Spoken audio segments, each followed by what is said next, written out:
Okay, so I want to show you some basic additions and subtractions using 1 point first and then 2 point. So I've created a 1 point situation here where my building has its top above the horizon and its bottom below. I'm just now adding in the orthogonals and showing where the building is going to end.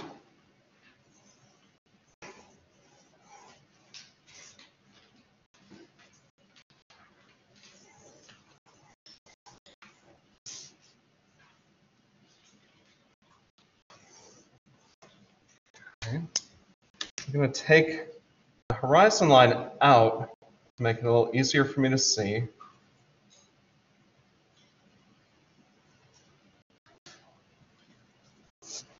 And the first thing I'm going to do is make an addition above the horizon along this left-hand wall. So I'm going to add the shape of this extended porch hanging off of the building this way. So it's going to be above our eye level on this left-hand wall. It's going to come off of this main part of our building here. Once I've put that in, I'll darken some lines up. I think it'll make it easier for you to see.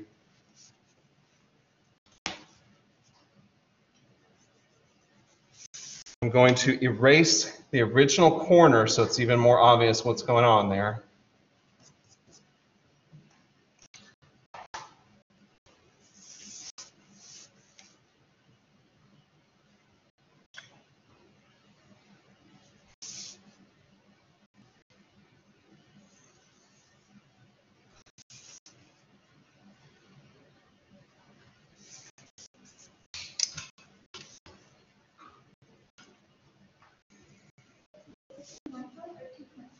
This is 1. We're going to start with 1.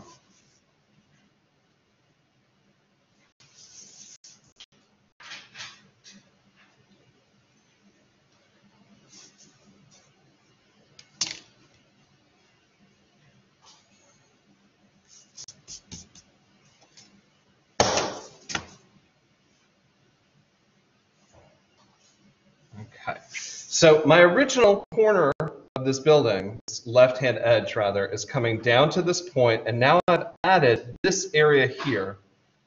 And we'll think of this as a balcony or a porch or something that's extending off the building. It's going to be above my eye level all along this left-hand wall. So in order to make that believable, I need to attach the top and bottom to my vanishing point here.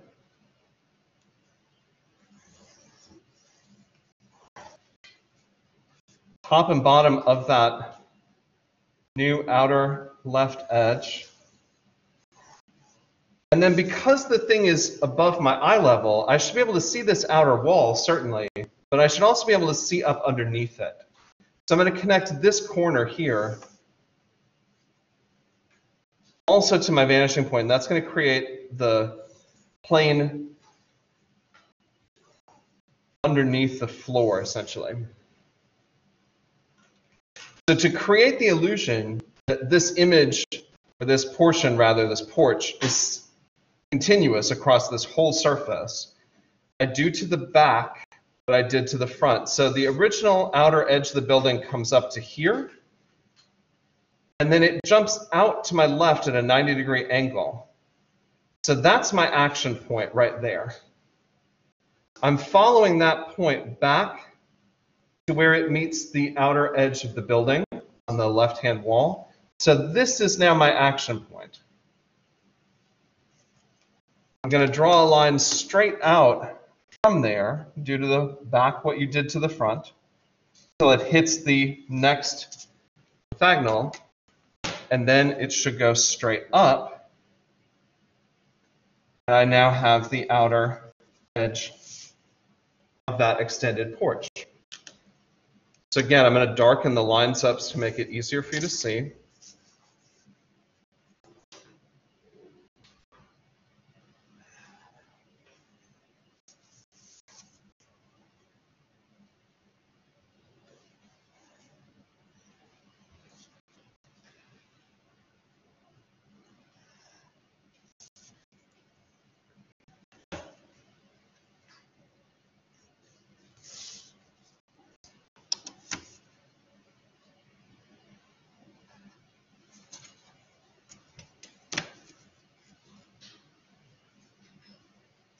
Bingo.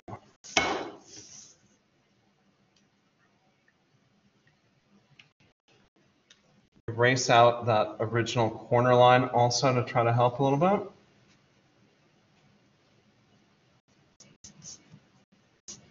All right, so next I'm going to make a porch that's an indentation below the horizon line, also on this left-hand side.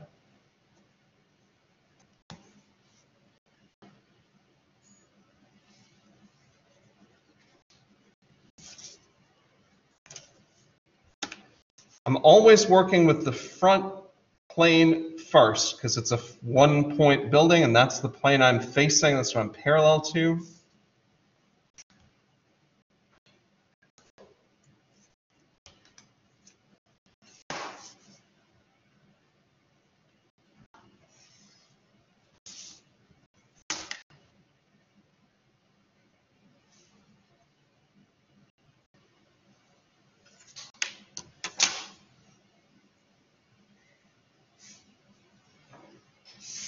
Okay, erase the original corner as well.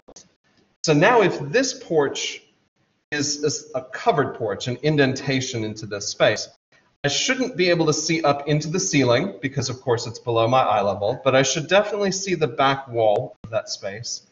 And I should be able to look down onto the floor, essentially, the space that people would be standing on. So I'm going to need 3 orthogonals again. There.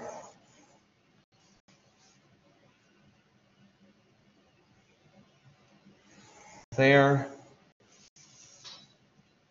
And here.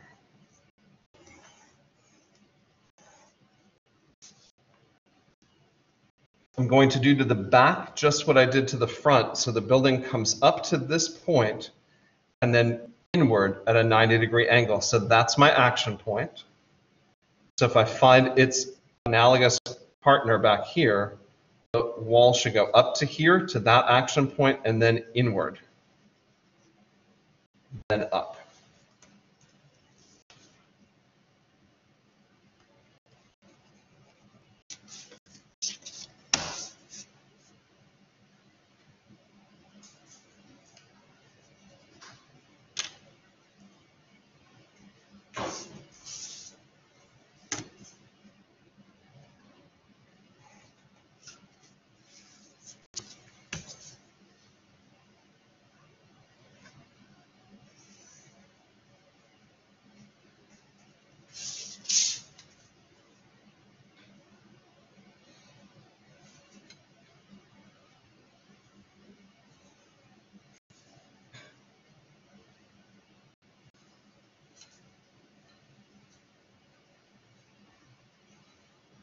Bingo. Suddenly that looks a lot more sophisticated. Most of the buildings, of course, that you're going to encounter will have areas where there are things that extend off the surface or that indent into the surface. So this is our simple additions and indentations or subtractions on a one-point building. I'm going to show you that same concept for a two-point situation.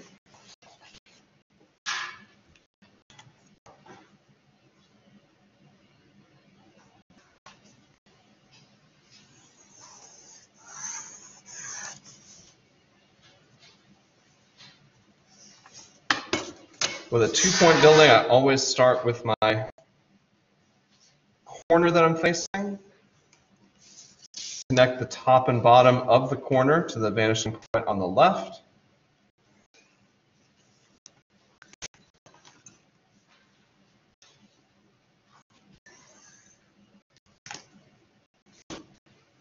And, all right.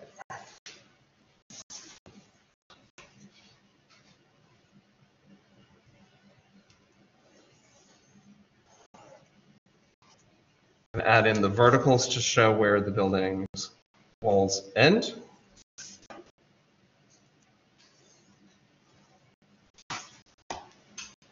I'm erasing out the horizon to try to make it a little easier to see. I'm now going to make an addition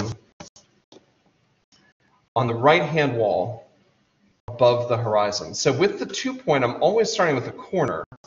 So essentially what I'm doing is bringing the corner down and then having it jump outward in space to accommodate this new additional porch. So the first thing I'm going to draw here is the vertical height of this addition.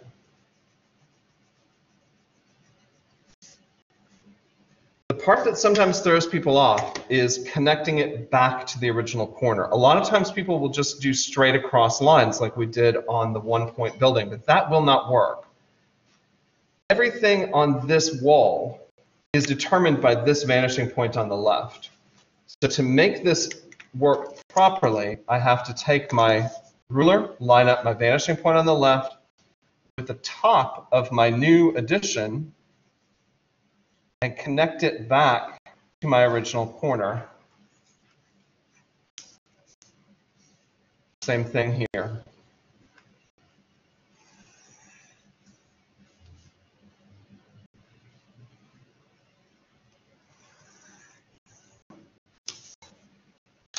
Darken some of that up to help you see it better.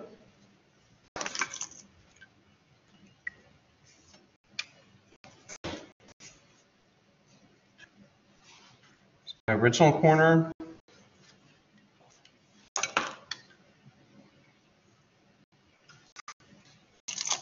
Here's where it extends outward along an angle determined by the left-hand vanishing point.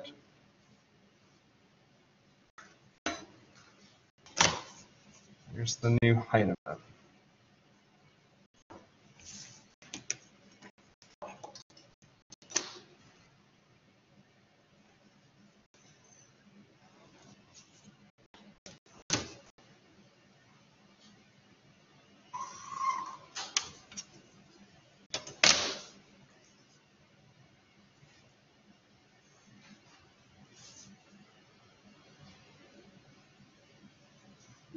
Okay, so if this area now is extending over space aside, obviously I can't look down on the top of it, but I should see this outer wall for sure, and I should be able to see up underneath it.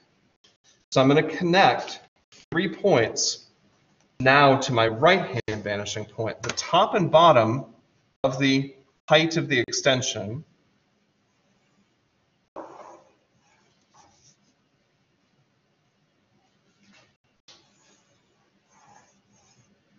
And then where the extension jumps out from the original corner, align that up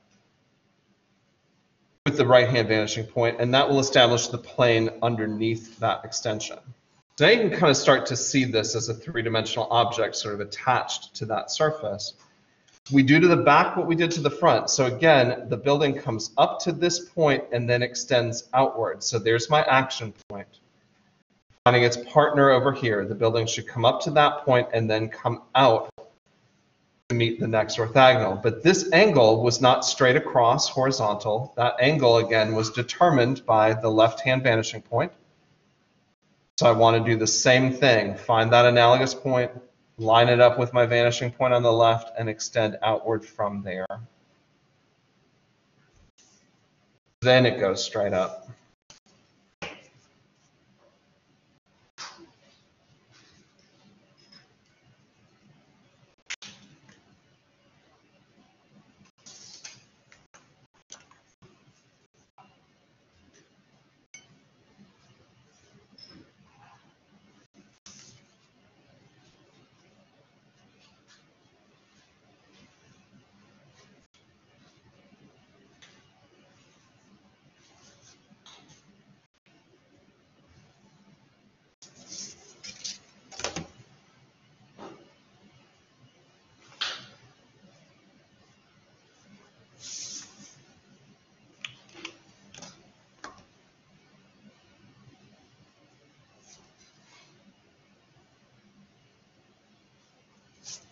So now I have an extension hanging over the side there on that right-hand wall. So we'll do the indentation below the horizon on the left-hand wall. So again, the wall is moving upward and then inward. That means I'm going to move the original corner edge that I always start with in 2 point to the right. So I'm showing the height of my indented section right about there. Now that's a change to this wall. It indents that space on this wall. So everything on this wall really is controlled by the right-hand vanishing point. So if I do this and connect the top and bottom of that new corner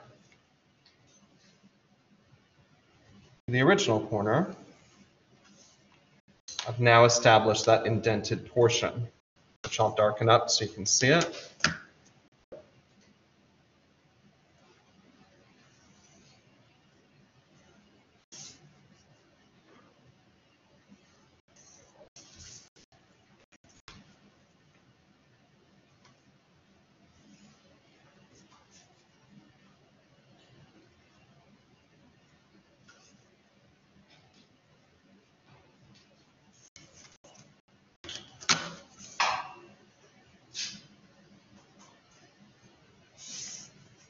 Okay. So now we need to deal with this interior space of this indented section. So again, it's below my eye level. I should be able to see the floor the figures would be standing on if it was a porch, the wall behind them as well. So I'm going to need 3 orthogonals.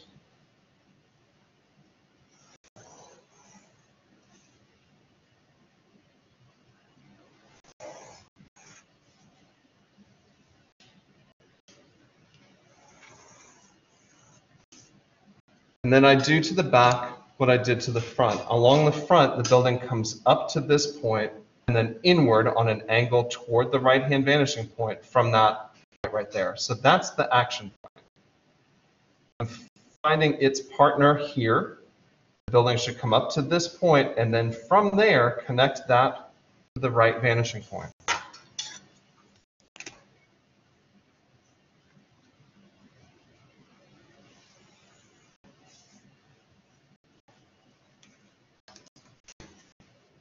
Its intersection straight up again. Go ahead and darken that up and you should see an indented portion of this 2-point wall.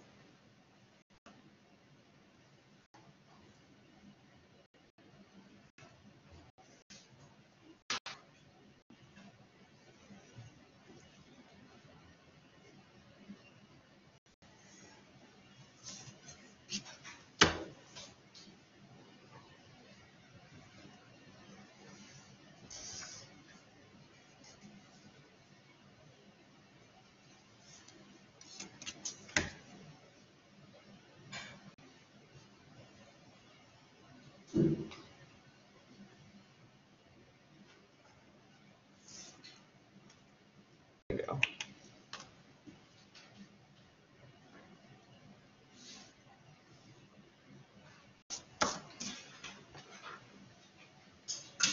There are diagrams for all of these steps. I gave you the shortened version, but there is a longer one that's a PowerPoint that's 5 or 6 slides long at least. I tried to print it out for you, but the printer upstairs would not accept print command, so I'll probably be able to have it for you by Wednesday easily, but it is on our Blackboard page as it is. We're actually a little bit past our normal stoppage point, so the only thing I want to say before you head out, I'll take care of collecting all the stuff. You keep your drawings. What you're looking for when you come back to class next week is to bring me a drawing, or a photograph rather, of a building in 2-point perspective with a flat top. If you want to start working on it at home, you absolutely can do that. The drawing part you can start working on at home. There is a step-by-step how to do it if you want to be mathematically precise, or you can work on trying to eyeball it. Either way is completely fine with me. But at the very least, bring in one photograph of a building with a flat roof photographed in a 2-point perspective situation. No. The last due date was Wednesday of last week. That was project 6. This project is project 7. It is not due this week. It is not due until the week after. So you have much more time on this one because it is a little more complex. And as you know, I've canceled the homeworks. So assuming that you've done everything else, if you did project and homework 1, 2, 3, 4, 5, and project 6, you're caught up. I sent out emails on Friday, I think it was, to let you know if you were missing anything. I'm not mad about it, but if it ain't there, it's 0 and it's dragging your grade down. So double check the emails. Some of us have done things like submitted comments but not a JPEG. So if you're missing a piece that you actually commented on but didn't turn the JPEG in, do that right away. Look at the list of what you're missing so I can give you some partial credit back. Make sure that you keep up with the assignments going forward. Remember, no more literal homeworks. We're just doing the in-class beginning projects. So this is project 7 perspective drawing. Go find me a building, photograph it. If you want to email it to me, you can do that. I'll print it out for you. That'll help. I'll collect up all the stuff. You guys can head out. So for this, the second to last,